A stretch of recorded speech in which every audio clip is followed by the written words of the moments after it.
Before we get into this video, I have a quick announcement to make. Over the last 3 episodes, I have seen comments from viewers who have brought in questions, who have made suggestions, even people who have come for my mannerisms, and I take all this in good faith. I believe strongly that our points of views are important, but it is also important to recognize a contrary point of view, but we should do that in a very civil and respectful manner. I'll be looking through the comments to pick out questions that you may have that you want my guests to answer, or you have comments that you would like to get amplified on the channel so that other people may know.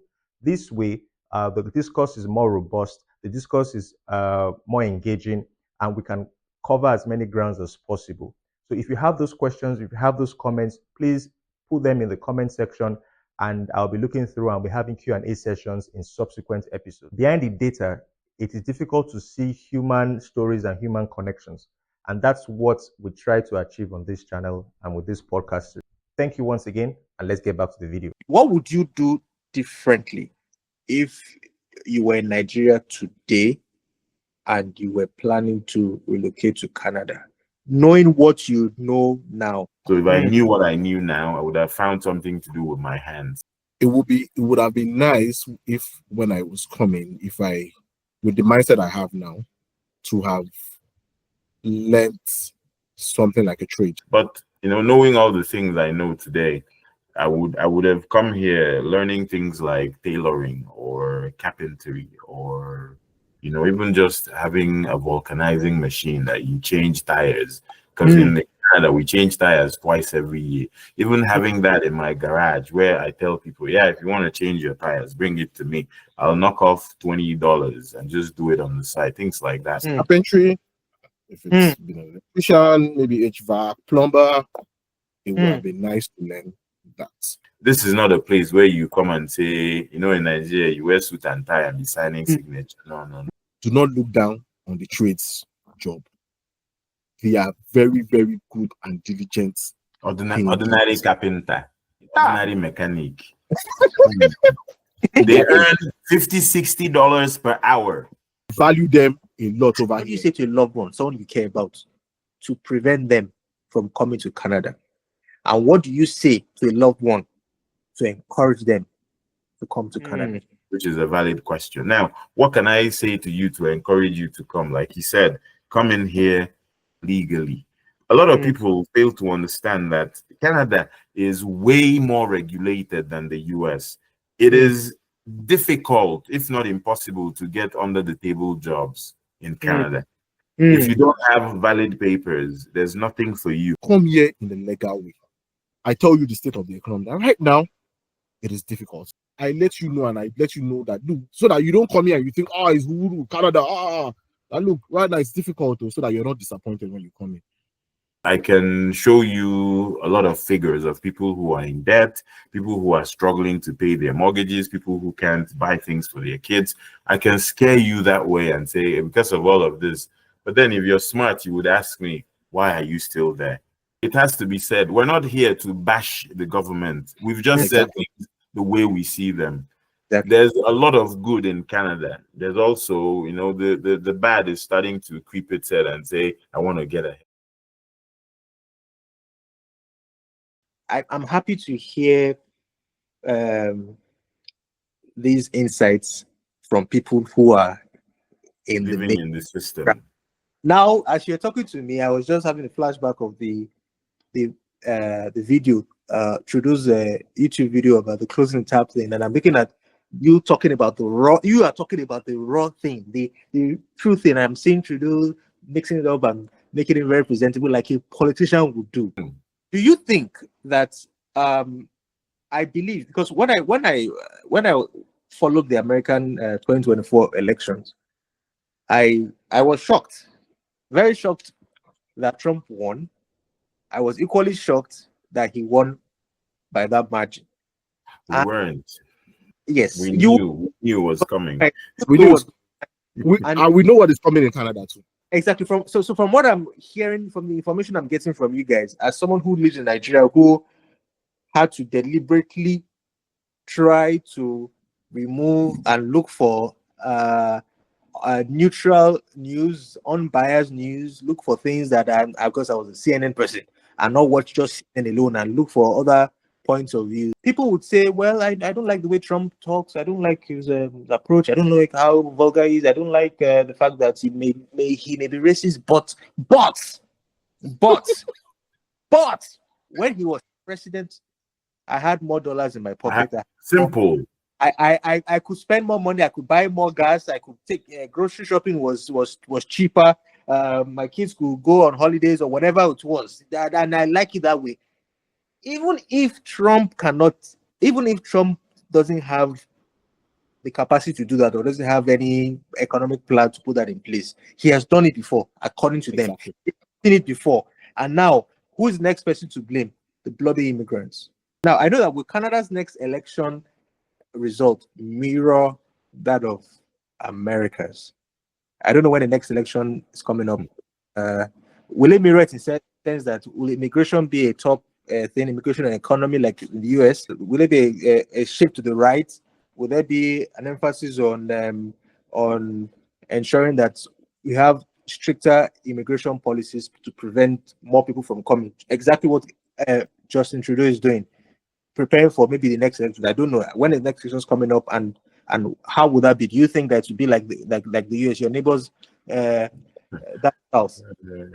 How would you feel?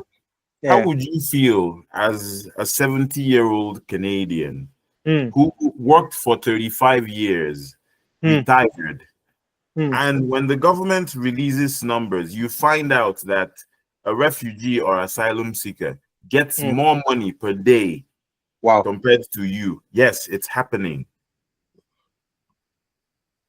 Wow. You work for 35 years and an asylum seeker comes in today for whatever reason, and it doesn't matter whether the government accepts them or not. That's not the question. The question is, how do people feel knowing that someone who hasn't chipped into a system is getting more out of that system than me, who has chipped in for 35 years? Now, Justin Trudeau is a very smart person. But here's the numbers. In 2015, when he came in, there was about 10,000 people in the backlog of asylum seeking and refugee thing. Today, there's 250,000. Wow. In 10 years, he ballooned it from 9,000 to 250. Now, I read a report yesterday saying the judiciary is saying their budget, they are almost at a deficit of $35 million. What this means is that this 250,000 people, because they have to go to court hearings. If the judiciary is saying we don't have money to do all these hearings, the system, people are looking at the system and being like, in the last 5 years, Justin Trudeau would call people saying stop immigration racist. He would call them all kinds of names. This alarm started getting sounded a long time ago that we need to look at our immigration. We have a problem. He and his party, I can show you, started to, if you say immigrants shouldn't come, you're racist, you're this, you're that, you're misogynist, you are this, and all of those things. Today, for some reason, he's seen what is happening. People are angry. When you can't get a job and you have immigrants living in 5-star hotels paid for by taxes, people are angry and they want that to stop. They don't have anything against immigration. They have issues because the economy is not growing. I cannot be giving food to my neighbor's children when my own kids don't have food. Like Busuyi said, once you touch my pocket, you're touching the power I need to live as a human being. And like I told you in the beginning, it doesn't matter now whether immigration is good or bad. What matters now is power. You're weakening me economically. And who am I seeing that power transferred to? That's who I will attack. Never mind that Canadians who feel this way, most of them are ignoring the elephant in the room, which is the government. The government created this problem But they've run it in such a way that my annoyance is at innocent people who the government put out ads and said, come. Mm. And they came. Now they are putting out ads saying, don't come. These immigrants did not come. They didn't come. They didn't come on their own. We saw ads that said, come. And we came. And we were admitted. Yeah. So it is the government that people should really be angry at for mismanaging a beautiful tool, not necessarily the immigrants. I wrote an article where I said, calling for the reform of the immigration system is not racist. We need this system to be reformed so that now Justin Trudeau has increased the federal civil service by nearly 100,000 people in 10 years.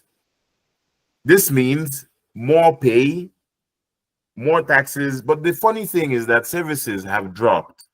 On a per capita basis. The USA has 350 million people. Canada has 40 million. The IRS, when you put IRS and CRA together, the CRA has more staff per capita than the IRS. Yes. And the US is planning to cut jobs in the federal ministry. The Elon Musk and what's his name? Ramaswamy. Want to cut down. They are going to cut down. Doge. Now, when I call the CRA, in spite of all this increase, I am put on hold for 3 hours.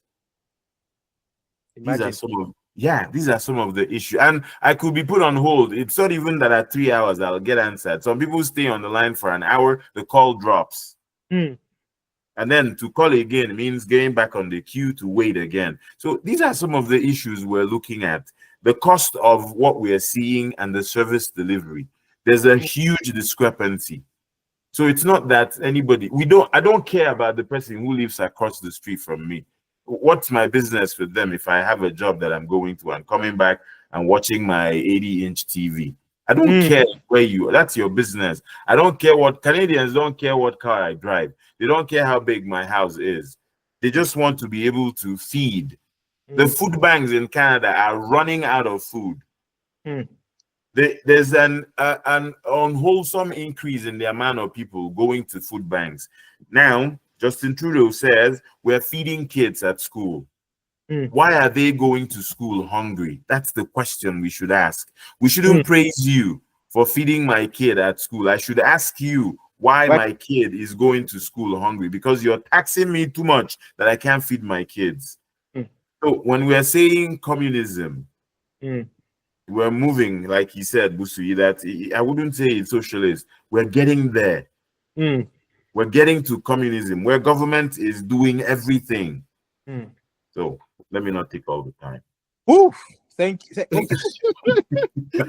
I wanted to add to that when you asked the question. It's been a very, very eye-opening conversation. What would you do differently if you were in Nigeria today and you were planning to relocate to Canada?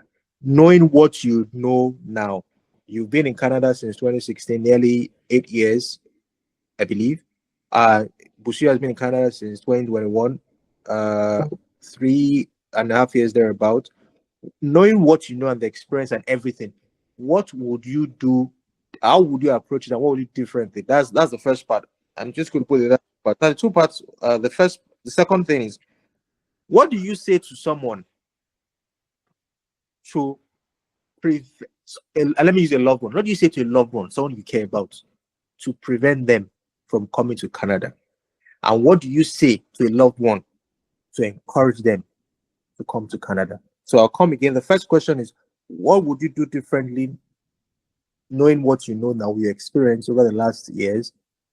What would you do differently about how coming to Canada? How would you approach it? What would you have done? What approach would you have taken? You don't know. Would you have saved more? Would you have done this? Would you have decided this? Knowing what you know, and how and what would you say to a loved one? And I use the word loved one because I believe that you are saying something because you love those people and you care about them. So a loved one to prevent them from coming to Canada. And what would you say to a loved one to encourage them from coming to Canada? So I think I'll start with Busui. What would I do differently? I think that with what I know now, looking at the Canadian economy, and looking at things. It would have been nice if when I was coming, if I, with the mindset I have now, to have learned something like a trade, to have it even just by the side. If it's carpentry, if it's an electrician, maybe HVAC, plumber, it would have been nice to learn that. Especially in the province I am in Alberta, where the skills trades thrive a lot.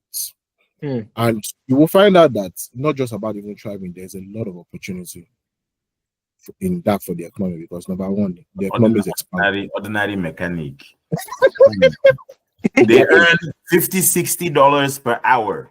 Wow, that's huge. There's a lot of opportunity here. There are a lot of houses being built.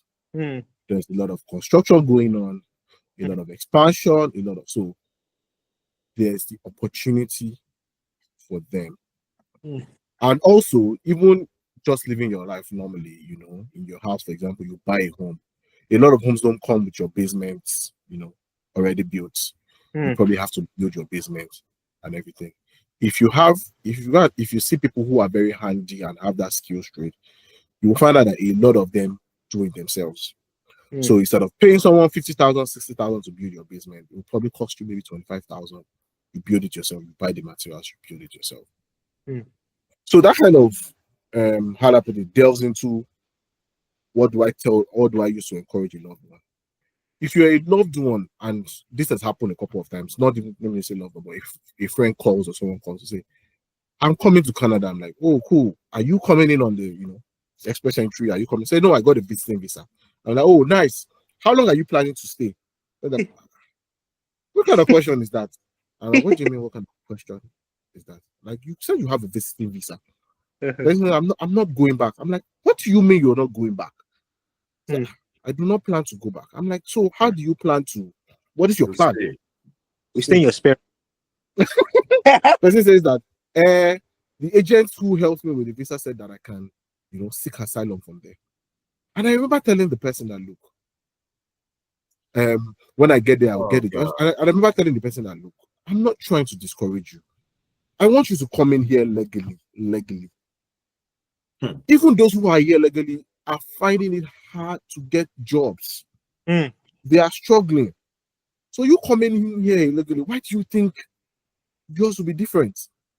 And the person is like, do you know how it is in Nigeria right now? That's Nigeria right now. I'm like, I understand. I'm not, I understand how it is in Nigeria right now. I know it's not easy. Things are difficult, but still I will encourage you, because what can make you the more disappointed is spending all that so much money you could probably have used to set up something in Nigeria, to move here, only to find out, only to get here, and you are disappointed because you're not able to get anything, you're not able to get a job, you're not able to, and you are here illegally.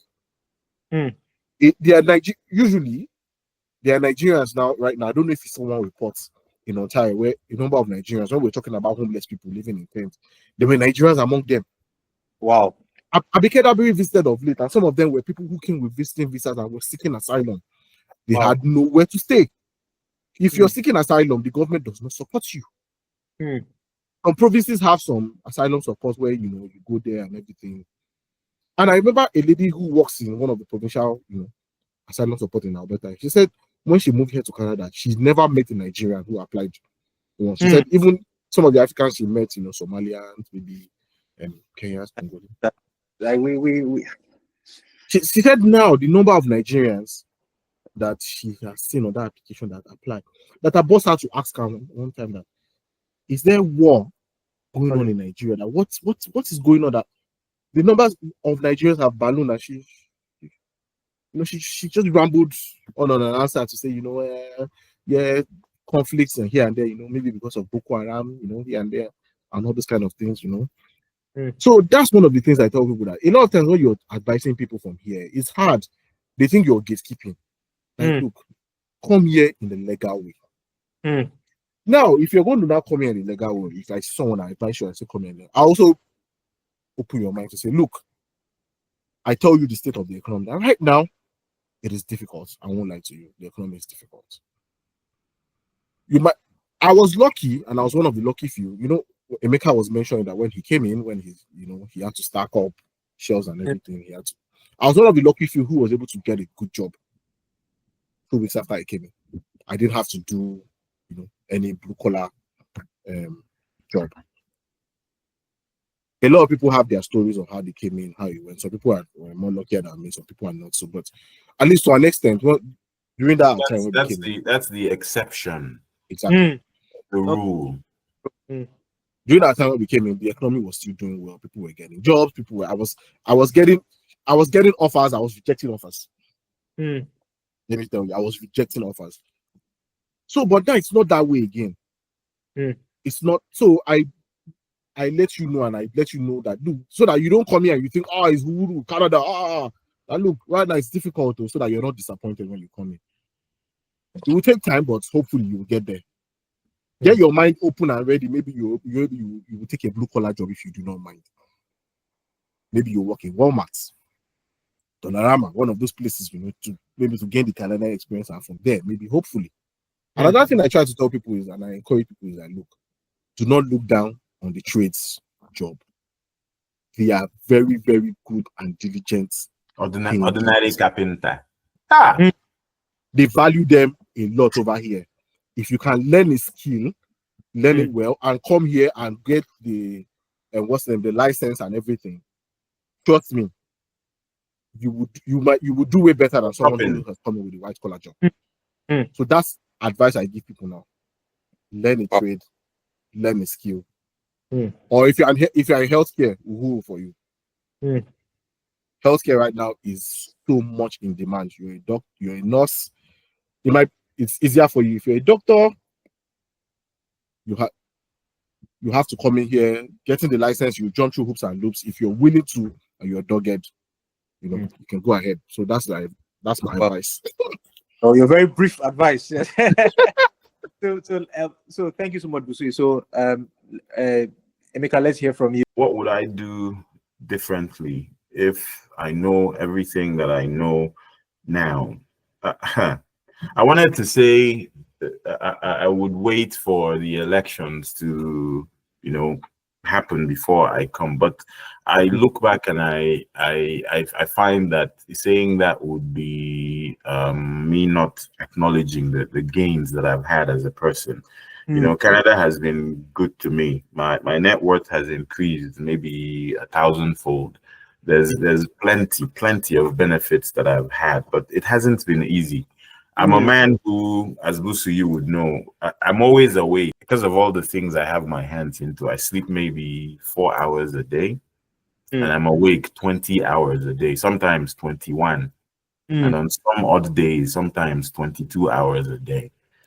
And is it healthy? It isn't. But, knowing all the things I know today, I would have come here learning things like tailoring or carpentry or even just having a vulcanizing machine that you change tires, because in Canada we change tires twice every year. Even having that in my garage, where I tell people, if you want to change your tires, bring it to me. I'll knock off $20 and just do it on the side. Things like that.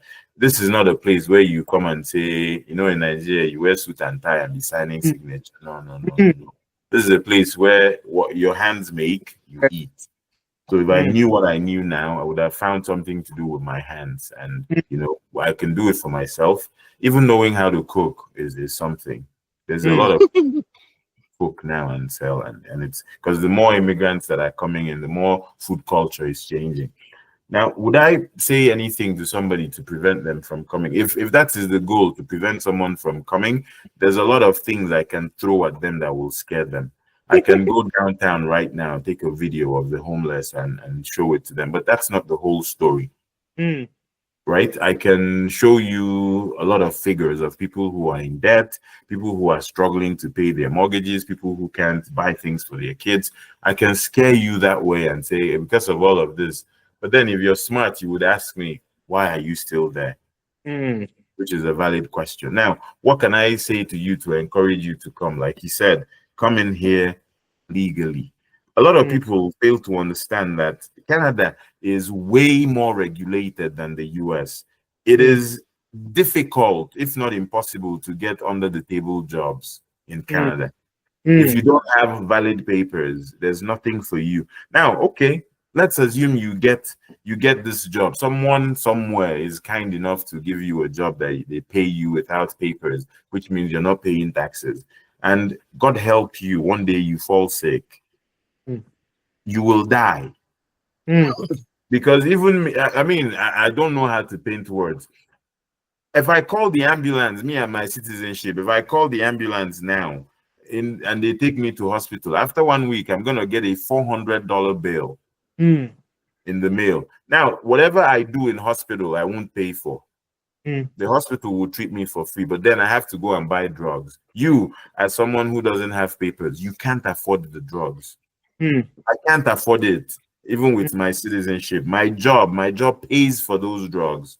I pay 5%, they pay 95%, depending on the benefits you have. Definitely, the job you have under the table will not give you benefits. So is that something you want? And how long do you think it will take you that you keep going through this system? Canada is not the US or the UK, where after 10 years, they're like, we might just give you papers. But no, there's nowhere for you to go.